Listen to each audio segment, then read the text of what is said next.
हाँ तो बच्चों आज अपन क्या है पैराथायराइड ग्रंथि पढ़ेंगे। सबसे पहले पैराथायराइड ग्रंथि की अपनी स्थिति है उसको देखेंगे कि पैराथायराइड ग्रंथि की आपको स्थिति बतानी है तो ये पैराथायराइड ग्रंथि स्थिति कहाँ होती है। ठीक है, तो पैराथायराइड ग्रंथि की स्थिति आप बताओगे कि ये थायराइड ग्रंथि के पृष्ठभाग पर जो थायराइड ग्रंथि है, थायराइड ग्रंथि के पृष्ठभाग पर चारों कोनों पर स्थित होती है। थायराइड ग्रंथि के पृष्ठभाग पर चारों कोनों पर स्थित होती है। कहाँ स्थित होती है? थायराइड ग्रंथि के पृष्ठभाग पर चारों कोनों पर स्थित होती है। फिर उसके बाद नेक्स्ट विशेषता आपको बतानी है कि ये जो पैराथायराइड ग्रंथि है, इस पैराथायराइड ग्रंथि की उत्पत्ति भ्रूण के एंडोडर्म से होती है। किससे होती है? भ्रूण के एंडोडर्म से होती है। ठीक है, ये आपने देखा ये थायराइड ग्रंथि है। इस थायराइड ग्रंथि के चार कोने हैं। चार कोनों पर क्या होती है? चार पैराथायराइड ग्रंथि होती है। इस तरह से ये चार पैराथायराइड ग्रंथि। ठीक है, तो पैराथायराइड ग्रंथि की आपको स्थिति पता चल गई।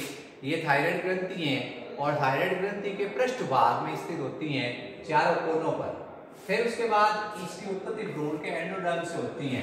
इसकी उत्पत्ति भ्रूण के कौन से स्तर से होती है? एंडोडर्म से होती है। ये शरीर की सबसे छोटी अंतःस्रावी ग्रंथि होती है। ये शरीर की सबसे छोटी अंतःस्रावी ग्रंथि है। यानी शरीर की सबसे छोटी अंतःस्रावी ग्रंथि है वो कौन सी है? पैराथायराइड ग्रंथि है। पहले आपने बता दिया थायराइड ग्रंथि के पृष्ठभाग पे चारों कोनों पर स्थित है। इसकी उत्पत्ति भ्रूण के एंडोडर्म से होती है। इनकी संख्या 4 होती है। संख्या कितनी होगी? 4। यानी ये 1 2 3 4 होती हैं। अंडाकार आकार होता है। इनका आकार कैसा होगा? अंडाकार होता है। फिर उसके बाद आप बताओगे जो पैराथायराइड ग्रंथि है, इस पैराथायराइड ग्रंथि से एक हार्मोन निकलता है। उस हार्मोन को कहते हैं पैराथार्मोन हार्मोन। इस हार्मोन का नाम होता है पैराथार्मोन हार्मोन। Parathormone hormone. तो पैराथायराइड ग्रंथि से कौन सा हार्मोन निकला? पैराथार्मोन हार्मोन निकल गया। इसको शॉर्ट में कहते हैं PTH, पैराथार्मोन हार्मोन। तो पैराथार्मोन हार्मोन किस ग्रंथि से निकला है? पैराथायराइड ग्रंथि से निकला है। अब पैराथार्मोन हार्मोन का एक और नाम है, इसको पॉलिप का हार्मोन भी कहते हैं। इसको क्या कहते हैं? पॉलिप का हार्मोन भी कहते हैं, क्योंकि पॉलिप नामक वैज्ञानिक ने सबसे पहले इसका संश्लेषण किया था। इसका संश्लेषण करने वाला वैज्ञानिक था पॉलिप, यानी इसको पॉलिप ने बनाया था, इसलिए इसको क्या कहते हैं? पॉलिप का हार्मोन भी कहते हैं। तो भाई स्थिति हो गई थायराइड ग्रंथि के पृष्ठभाग में चारों कोनों पर, उत्पत्ति हो गई भ्रूण के एंडोडर्म से। सबसे छोटी अंतःस्रावी ग्रंथि है, अंडाकार है। इससे जो हार्मोन निकलता उसका नाम होता PTH, पैराथार्मोन हार्मोन। नाम बड़ा अच्छा है, पैराथार्मोन हार्मोन। पॉलिप ने बनाया इसलिए पॉलिप का हार्मोन कहते हैं, पॉलिप का हार्मोन। और ये दोनों नाम इसके बड़े इंटरेस्टिंग नाम है। अब इससे इसके कार्य बताते हैं कि ये कार्य क्या करता है। इसका काम होता है कैल्शियम और फॉस्फेट की मात्रा का नियमन करना। जो कैल्शियम और फॉस्फेट है उसकी मात्रा का नियमन करता है। ये कैल्शियम और फॉस्फेट की मात्रा का नियमन करता है। ये इसका सबसे इंपॉर्टेंट काम है कि ये कैल्शियम और फॉस्फेट की मात्रा का क्या करता है? नियमन करता है, रेगुलेशन करता है शरीर के अंदर। अब रेगुलेशन कैसे करता है? ये हमारे शरीर में जैसे क्या है, रक्त में कैल्शियम की मात्रा बढ़ाता है। रक्त में कैल्शियम की मात्रा को बढ़ाता है। रक्त में किसकी मात्रा को बढ़ाता है? कैल्शियम की मात्रा को ये क्या करता है? बढ़ाता है। अब कैल्शियम की मात्रा को कैसे बढ़ाएगा? कैल्शियम की मात्रा को कैसे बढ़ाएगा? ये आंत्र है, यानी आहार नली है, उससे ये कैल्शियम के अवशोषण को बढ़ाता है। आहार नली से ये कैल्शियम किस में आ जाता है? रक्त में। आहार नली है, जो आहार नाल है, आंत्र है, उस आंत्र से ये क्या करता है? कैल्शियम के अवशोषण में वृद्धि करता है। ये आ गया कैल्शियम रक्त में। तो आहार नाल से ये क्या करता है? कैल्शियम के अवशोषण को बढ़ाता है। जो आहार नाल होती है उससे कैल्शियम के अवशोषण को बढ़ाता है। आहार नाल से कैल्शियम के अवशोषण में वृद्धि करता है। आहार नाल से कैल्शियम के अवशोषण में क्या करेगा? वृद्धि। फिर उसके बाद इसका अगला काम है, ये वृक्क नलिका है जिसको अपन कहते हैं नेफ्रॉन। ये मैल्किनी कोष है। फिर ये समीपस्थ कुंडित नलिका है। फिर ये हैंडले का लूप है। ये दूरस्फुंडित नलिका है, ये संग्रह नलिका है।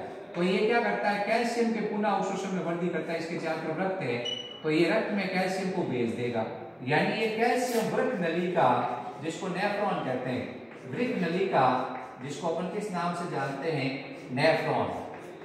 ये नेफ्रॉन से कैल्शियम के पुनः अवशोषण में वृद्धि करता है। नेफ्रॉन से कैल्शियम के पुनः अवशोषण में वृद्धि करता है। नेफ्रॉन से कैल्शियम के पुनः अवशोषण में ये क्या करता है, वृद्धि। तो इसका पहला काम क्या हो गया, पहला काम हो गया कैल्शियम और फॉस्फेट की मात्रा का नियमन करना। रक्त कैसे नियमन करेगा, रक्त में कैल्शियम की मात्रा को बढ़ाता है। रक्त में किसकी मात्रा को बढ़ाता है, कैल्शियम की।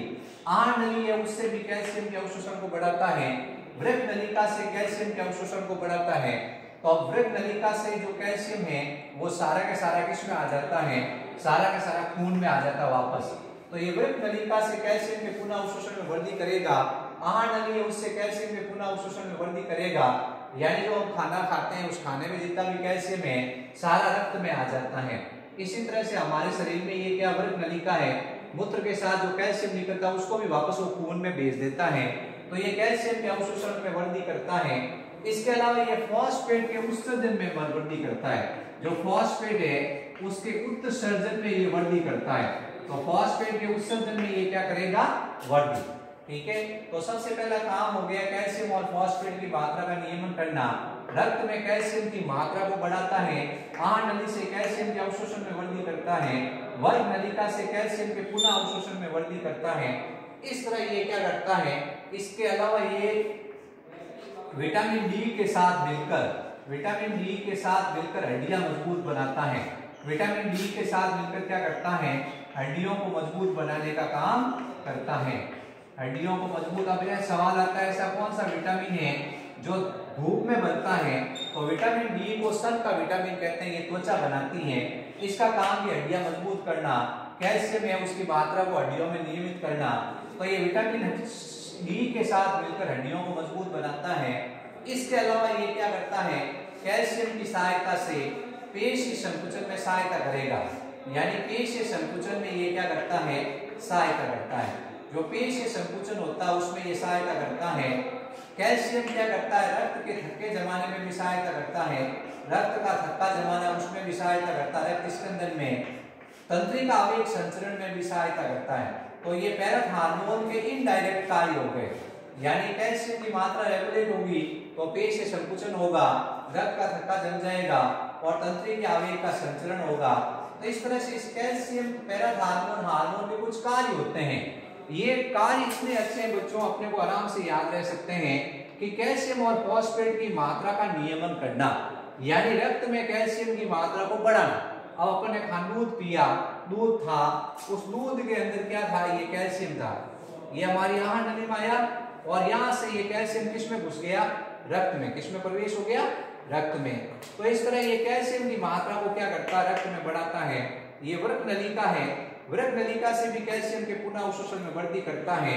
तंत्रिका आवेग के संचरण, रक्त का थक्का जमाना और पेशी संकुचन तीनों में कैल्शियम चाहिए। यानी पैरथ हार्मोन ये रक्त में कैल्शियम की मात्रा बढ़ाएगा तो ये क्रियाएं ऑटोमेटिक हो जाएगी। इसके अलावा विटामिन डी के साथ मिलकर ये हड्डियों के सहचार्य में मदद करता है। अब हम पैरथ हार्मोन के एक अपोजिट हार्मोन है उसके कार्य पढ़ेंगे। और ये आप लोग चाहो तो इसका स्क्रीनशॉट ले लो ये और आप देख लो इसके कार्य, उनको लिख लो नोटबुक के अंदर।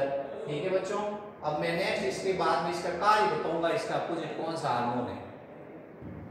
पैराथायराइड हार्मोन है, पैराथायराइड ग्रंथि, इससे पैराथार्मोन हार्मोन निकलता है। पैराथार्मोन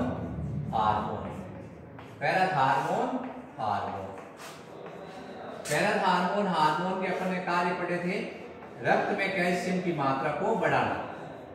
रक्त में कैल्शियम की मात्रा को बढ़ाना, रक्त में ये कैल्शियम की मात्रा को बढ़ाता है और फॉस्फेट के उत्सर्जन को बढ़ाता है। जो फॉस्फेट है उसके उत्सर्जन को ये बढ़ाता है। ठीक है, ये क्या करता है, रक्त में कैल्शियम और फॉस्फेट की मात्रा का नियमन करता है।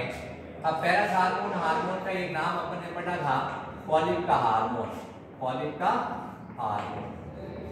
अब सवाल आता है कि ये रक्त में कैल्शियम की मात्रा को बढ़ाता है तो ऐसा कोई हार्मोन है जो पैराथार्मोन के विरोधी है, तो पैराथार्मोन का जो अपोजिट हार्मोन है उसका नाम है थायरोकैल्सिटोनिन। ये सवाल बनता है कि ऐसा कौन सा हार्मोन है जो पैराथार्मोन हार्मोन का विपरीत हार्मोन है, उसका नाम है थायरोकैल्सिटोनिन।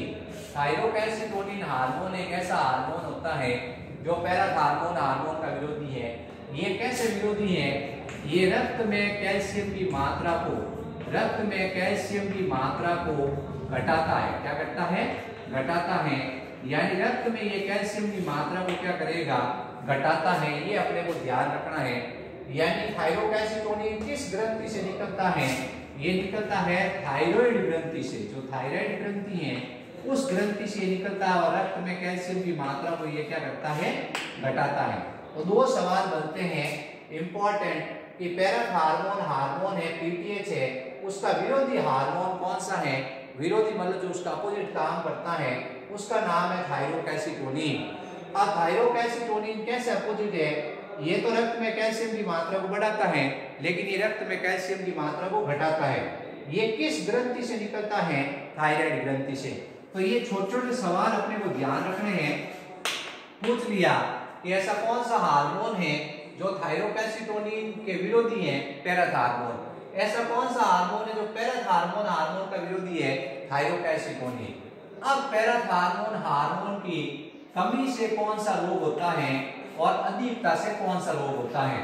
यानी पीटीएच हार्मोन है, जो पीटीएच हार्मोन है, पीटीएच हार्मोन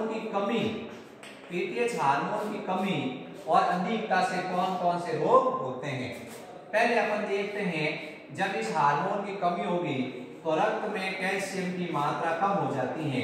रक्त में कैल्शियम की मात्रा क्या हो जाती है? कम।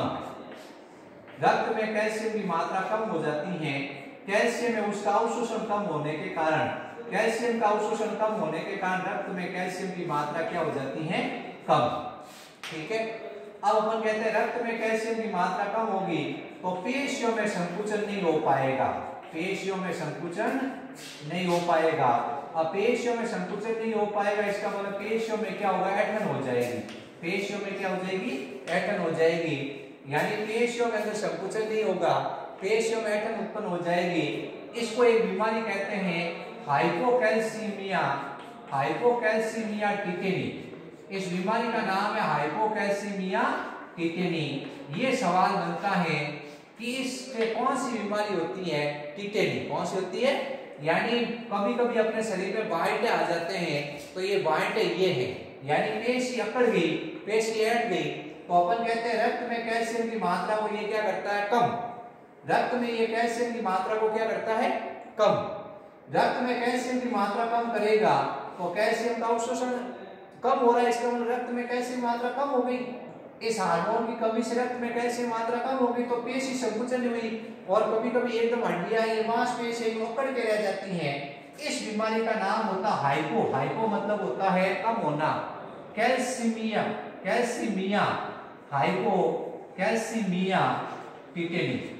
ठीक है। टिटेनी मतलब होता है अकड़ना। तो इस हार्मोन की कमी से क्या हुआ? ये रोग हो गया। अब ये हार्मोन ज्यादा निकलेगा, मान लो ये हार्मोन किसी व्यक्ति के अंदर ज्यादा निकलेगा, रक्त में कैल्शियम की मात्रा बढ़ जाएगी। रक्त में किसकी मात्रा बढ़ जाएगी? कैल्शियम की मात्रा बढ़ जाती है। रक्त में कैल्शियम की मात्रा क्या हो जाती है? बढ़ जाती है। जैसे इस हार्मोन की अधिकता हुई, रक्त में कैल्शियम की मात्रा बढ़ गई है, तो अपन कहते हैं कैल्शियम की मात्रा बढ़ी कहां से? हड्डियों से। जो हड्डियां हैं, हड्डियों से कैल्शियम निकलकर रक्त में चला जाता है। जो हड्डियां होती है उससे निकलकर रक्त किस में चला जाता है? कैल्शियम में। तो हड्डियां खोखली हो जाती हैं। हड्डियां कैसी हो जाती हैं? खोखली हो जाती हैं, क्योंकि हड्डियों से कैल्शियम निकल के रक्त में जाना शुरू हो गया, तो हड्डियां खोखली हो गई, हड्डियां भंगुर हो गई। इस बीमारी का नाम होता है अस्थि छिद्रता। इस बीमारी का नाम क्या है? अस्थि छिद्रता, यानी ऑस्टियोपोरोसिस। ऑस्टियोपोरोसिस रोग, ऑस्टियोपोरोसिस रोग यानी अस्थि छिद्रता। हड्डियां खोखली हो गई, जैसे आदमी गिरेगा तुरंत हड्डी टूट जाएगी। ये ज्यादातर औरतों में बीमारी होती है विटामिन डी की कमी से, ऑस्टियोपोरोसिस, हड्डियों के अंदर कैल्शियम रहता ही नहीं है, कैल्शियम निकल निकल के सब खून में आ गया और खून से शरीर से बाहर चला गया। तो ऑस्टियोपोरोसिस वो क्या है, अस्थि छिद्रता है। कब पैरा हार्मोन ज्यादा निकलेगा, हड्डियां खोखली और भंगुर हो जाएगी।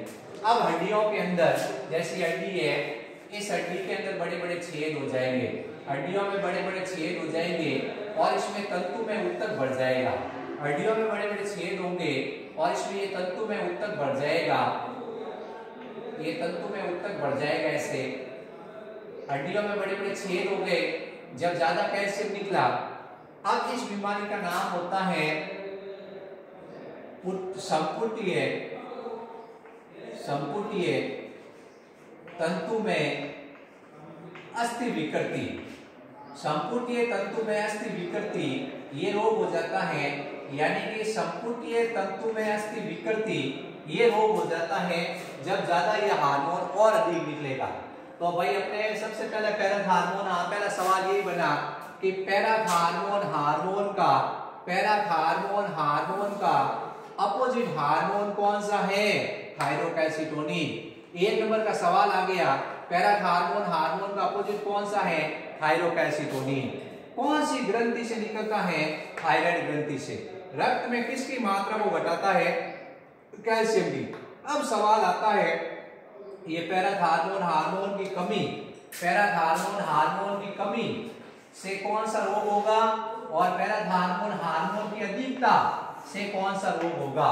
जब पैरा हार्मोन की कमी होगी, रक्त में कैल्शियम की मात्रा कम हो जाती है, रक्त में कैल्शियम की मात्रा क्या हो जाती है, कम, यानी अवशोषण कम हो रहा है, पेशियों में संकुचन नहीं आता है, तंत्रिक आवयव संचरण नहीं होगा, पेशियों में संकुचन नहीं होगा, तंत्रिक आवयव संचरण नहीं होगा, जिसके कारण व्यक्ति के शरीर में ऐंठन आएगा, यानी शरीर अकड़ कर रह जाएगा, ऐंठन आ जाएगा, या अपन कहेंगे उसमें गठियावादी टाइप का रोग हो जाएगा।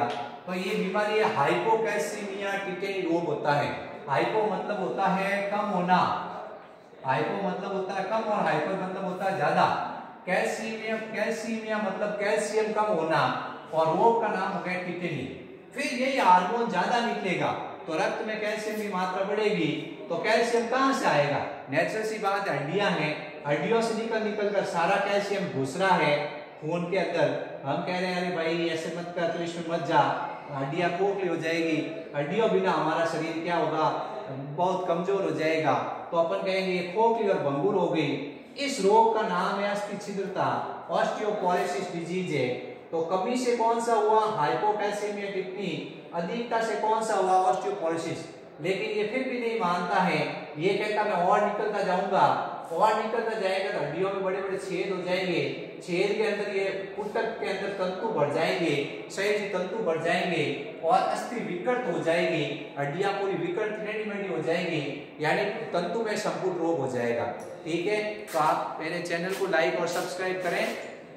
Thank you.